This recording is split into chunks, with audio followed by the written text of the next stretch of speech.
The rain was coming down in sheets as I drove home, the wipers of my old Volvo working overtime. Chicago in November was always a depressing sight, but tonight the gloom seemed to mirror the knot forming in my stomach. I am Quentin, 46, an IT project manager for a mid-sized firm downtown. I thought I had it all, a comfortable life, a beautiful home in the suburbs, and a wife, Isolde, who I adored. Or I thought I did. Isolde and I had been married for 18 years. We met in college, a whirlwind romance that felt like something out of a movie. She was an art history major, vibrant and full of life, and I, the quiet computer geek, was completely smitten. Over the years, we built a life together, a life I believed was filled with love and mutual respect. We had our ups and downs, of course, every marriage does, but we always managed to work through them. Or so I thought. The first hint that something was wrong came about 6 months ago. Isolde, who had always been meticulous about her schedule, started having late nights at the gallery. She volunteered at a small art gallery in the Lincoln Park neighborhood, a passion project that I always supported. But suddenly, these late nights became more frequent, and her explanations seemed vague, almost rehearsed. I chalked it up to a busy period at the gallery, a new exhibit maybe, and tried not to think too much about it. Then there were the phone calls. She'd rush out of the room to answer them, her voice hushed and secretive. When I asked who it was, she'd brush it off as just a friend or someone from the gallery. I started feeling like I was living with a stranger, a woman who was increasingly distant and unavailable. My gut was telling me something was wrong, but I pushed it down, not wanting to believe that Isolde, my Isolde, could be hiding something from me. One Saturday morning, Isolde told me she had to go to the gallery for an emergency meeting.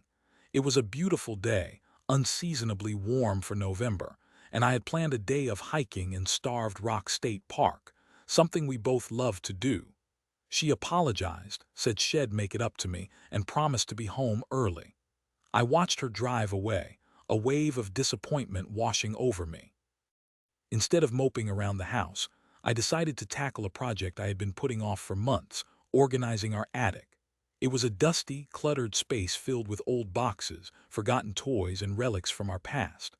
I spent hours sorting through the mess, reminiscing about old times and trying to clear my head. As I was rummaging through a box of old photo albums, I stumbled upon a small, locked wooden box. It was something I had never seen before, tucked away in the back of the box. Curiosity piqued. I tried to open it, but it was firmly locked. I searched around for a key but couldn't find one anywhere. Finally, frustrated and intrigued, I grabbed a small hammer and carefully pried the lock open. Inside, nestled in a bed of faded velvet, were a stack of letters and a small silver locket. The letters were addressed to Isolde, written in a flowing, elegant script. The return address was a name I didn't recognize: Julien Moreau, Paris, France. I hesitated for a moment, a sense of dread creeping over me before unfolding the first letter. As I read, my heart began to pound in my chest, my hands trembling. The words were filled with longing, passion, and intimate details that made my stomach churn. It was a love letter, a declaration of undying affection from Julien to Isolde. I read through the letters, each one more devastating than the last. They spanned several years, detailing a secret affair that had been going on right under my nose. There were mentions of clandestine meetings in Paris, romantic getaways to the French Riviera, and promises of a future together. The letters painted a picture of a woman I didn't recognize, a woman who was capable of such profound deception. The locket was engraved with the initials I&J and contained two tiny photographs. One was of Isolde, looking younger and carefree, and the other was of a man I assumed was Julien. He was handsome, with dark, piercing eyes and a confident smile. As I stared at the photographs, a wave of nausea washed over me. I felt like I had been punched in the gut, the air knocked out of me. I sank to the floor, the letters scattered around me, the locket clutched in my hand. My mind was reeling, trying to make sense of what I had just discovered. How could Isolde do this to me? How could she betray me in such a cruel and calculated way? The woman I loved, the woman I had built my life with, was a liar, a cheat, a fraud. The rain continued to fall outside, the sound a mournful dirge that echoed my despair. I sat there for what felt like hours, numb and broken, the weight of Isolde's betrayal crushing me. The image of her with Julian, laughing and loving, played over and over in my mind, a torturous loop that I couldn't escape. Finally, as the sun began to set, casting long shadows across the attic, I pulled myself together. I gathered the letters and the locket, placing them back in the wooden box. I locked it, put it back in the box of photo albums, and carried it downstairs. I needed to confront Isolde, to demand an explanation, to understand how she could have done this to me. I waited for her to come home, pacing the living room like a caged animal. Every time I heard a car pull into the driveway, my heart would leap into my throat, only to be followed by another wave of disappointment. It was after 10 p.m. when I finally heard her key in the door. She walked in, her face flushed, her eyes sparkling. "Quentin, darling, I am so sorry I am late," she said, rushing over to kiss me. The meeting went on longer than expected. I stepped back, avoiding her embrace. "Where were you, Isolde?" I asked, my voice cold and hard. She looked at me, confused. "At the gallery, of course." "I told you, don't lie to me," I said, holding up the wooden box. "I found this in the attic." Her face paled, her eyes widening in horror. What is that?" she stammered. "You know exactly what it is," I said, tossing the box onto the coffee table. "I read the letters, Isolde. I know about Julian." She stood there, speechless, her eyes filled with tears. Finally, she whispered, "Quentin, I can explain." "Explain?" I scoffed. "What is there to explain? You've been having an affair for years, lying to me, betraying me. How could you do this to me, Isolde? How could you?" She burst into tears, sinking to her knees. "I'm so sorry, Quentin," she sobbed. "I never meant to hurt you. It just happened." "It happened," I repeated, my voice rising. "Years of lies and deceit just happened. Did our marriage just happen? Did our life together just happen?" "No, Quentin, of course not," she cried. "I love you, I do. But Julian, it was different. It was exciting, exciting," I said, my voice dripping with sarcasm. "So I wasn't exciting enough for you. After all these years, after everything we've been through, I wasn't exciting enough." She didn't answer, just continued to sob, her face buried in her hands. I looked at her, this woman I had loved and trusted, and felt nothing but contempt. The love I had once felt for her had been replaced by a cold, burning rage. "I want you to leave," I said, my voice trembling. "I want you out of my house, out of my life. I never want to see you again." She looked up at me, her eyes wide with fear. "Quentin, please don't do this," she begged. "We can work through this, I know we can. I'll end things with Julian, I promise. Just give me another chance, another chance." I said, shaking my head. "You had your chance, Isolde. You had 18 years to be honest and faithful, and you threw it all away. I'm done." I stood there watching her cry, my heart a cold, empty space. I didn't feel any satisfaction, no sense of victory, just a profound sense of loss, a deep and abiding sadness. The woman I loved was gone, replaced by a stranger who had shattered my world. Isolde left that night, taking a few suitcases with her. I didn't say goodbye, didn't offer her any comfort. I just watched her go, my heart breaking into a million pieces. The next few weeks were a blur. I hired a lawyer, filed for divorce, and tried to navigate the wreckage of my life. The house felt empty and cold without Isolde, filled with memories that now felt like a cruel joke. I couldn't sleep, couldn't eat, couldn't focus on anything. I was a shell of my former self, a broken man haunted by the ghost of a love that had never been real. My friends and family rallied around me, offering support and encouragement. They were shocked by Isolde's betrayal, but they weren't surprised. "I always thought there was something off about her," my sister Brant said. "She always seemed a little detached." I tried to find solace in my work, throwing myself into projects and working late into the night. But even that couldn't distract me from the pain. Everywhere I looked, I saw reminders of Isolde, of our life together, of the future we had planned. One day, as I was going through Isolde's belongings, packing them up to be sent to her new apartment, I found a small, leather-bound journal hidden in the back of her closet. It was her diary, something she had kept since college. I hesitated for a moment, feeling like I was invading her privacy. But curiosity got the better of me, and I opened the journal. As I read, I discovered a whole new level of deception, a web of lies and manipulations that made my blood run cold. Isolde had never loved me, not really. She had married me for security, for stability, for a comfortable life. She had always been drawn to Julian, but he was too wild, too unpredictable, too poor. I was her safe choice, her ticket to a life of ease and luxury. The journal was filled with entries about her secret meetings with Julian, her contempt for me, her plans to leave me once she had secured her financial future. She had been playing me all along, using me for her own selfish purposes. The woman I had thought I knew, the woman I had loved, was nothing more than a sociopath, a master manipulator who had expertly crafted a facade of love and devotion. As I read the final entry, written just a few weeks before I discovered the letters, I felt a surge of rage so intense that I thought I might explode. She had written about how she was planning to leave me, to run away with Julian to Paris, taking as much of my money as she could get her hands on. She had even consulted a lawyer about how to ensure she would get the maximum amount in the divorce settlement. That was it. I had reached my breaking point. I couldn't let her get away with this. I couldn't let her destroy my life and walk away scot-free. I needed to take revenge to make her pay for what she had done. I spent the next few weeks meticulously planning my revenge. I consulted with my lawyer, gathered evidence, and prepared for a legal battle. I discovered that Isolde had been secretly transferring money from our joint account to a private account in her name. She had also been forging my signature on various documents, attempting to hide assets and manipulate the financial situation in her favor. I presented this evidence to my lawyer, who was shocked and appalled. "This is fraud, Quentin," he said. "We can use this to our advantage. We can not only prevent her from getting any money in the divorce, but we can also press criminal charges." I hesitated for a moment, considering the consequences. Did I really want to ruin Isolde's life? Did I want to see her go to jail? But then I thought about all the lies, the betrayal, the manipulation, and the years of pain she had inflicted on me. And I knew that I had to do it. She deserved to pay for what she had done. We filed a lawsuit against Isolde, accusing her of fraud, embezzlement, and forgery. The news spread like wildfire, and soon, the entire city knew about Isolde's betrayal.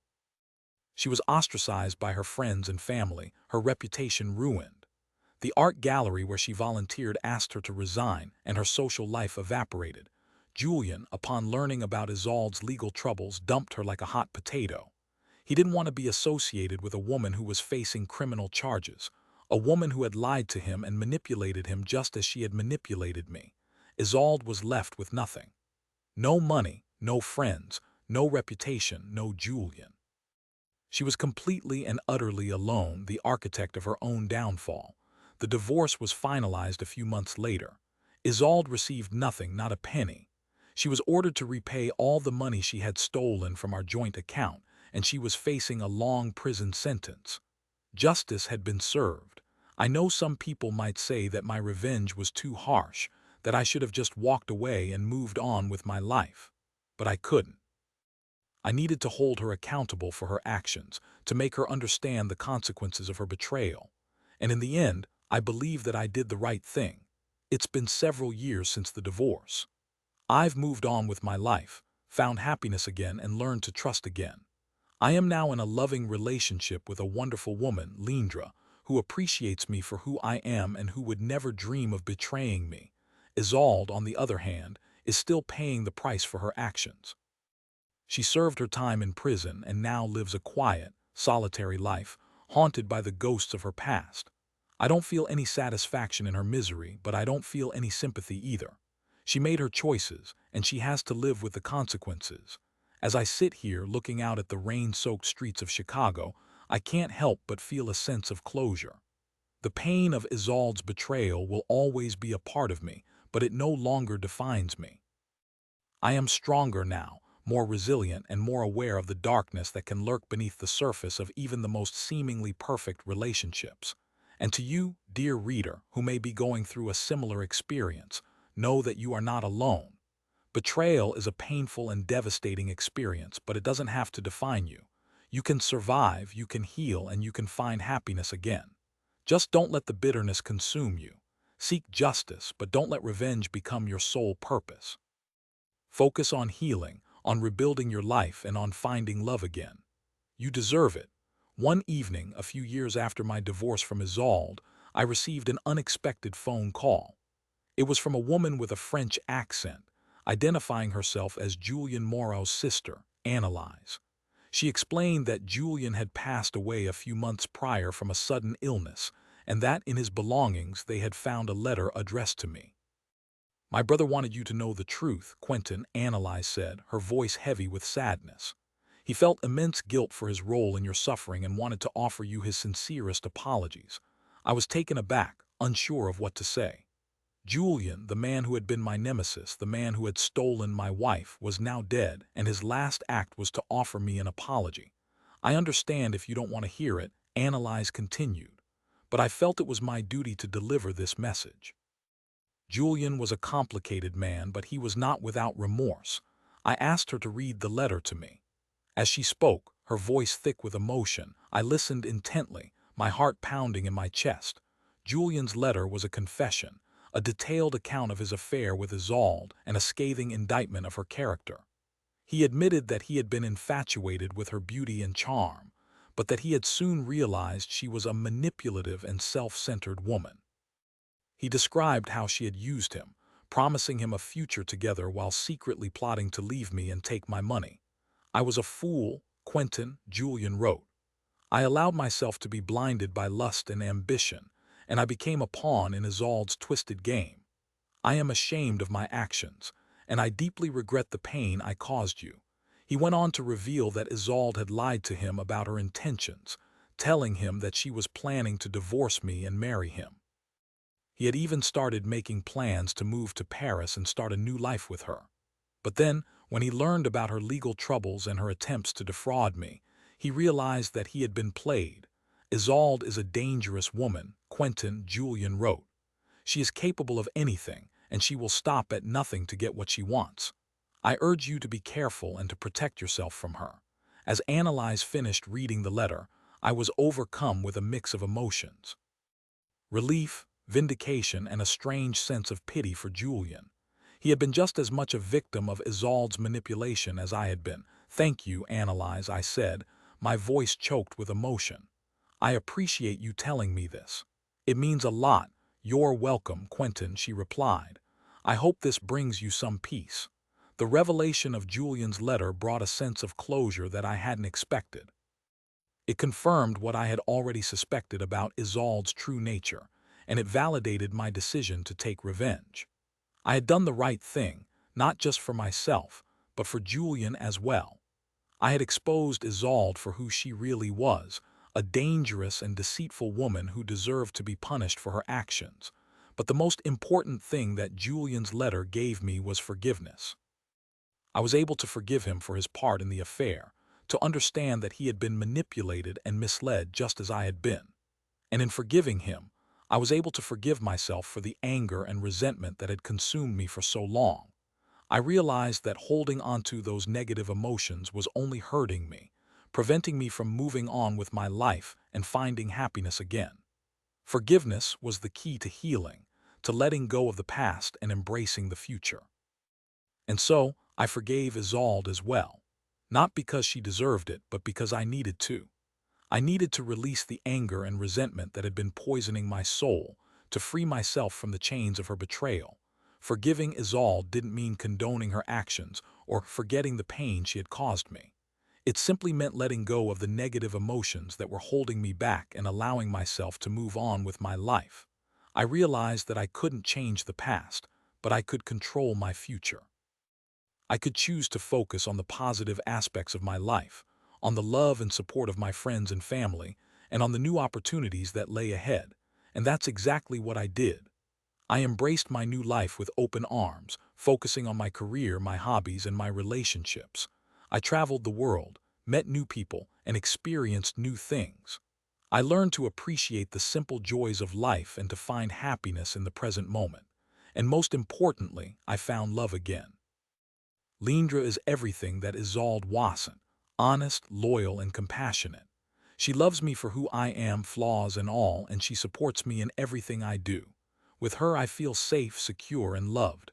Our relationship is built on trust, communication, and mutual respect. We talk openly and honestly about our feelings, and we work together to overcome any challenges that come our way. We are a team, a partnership, a true love story. Looking back on my experience with Isolde, I can see that it was a painful but ultimately valuable lesson. It taught me the importance of trust, honesty, and communication in a relationship. It taught me to be more aware of red flags and to trust my gut instincts. And most importantly, it taught me that I am strong, resilient, and capable of overcoming even the most devastating challenges. I am a survivor, and I am grateful for the life I have now. So to you, dear reader, who may be struggling with betrayal, know that you are not alone. You are stronger than you think, and you are capable of healing and finding happiness again. Don't let the pain consume you. Seek justice, forgive when you can, and embrace the future with hope and optimism. The rain has stopped now, and the sun is beginning to peek through the clouds. The city of Chicago is coming to life, bustling with activity and energy.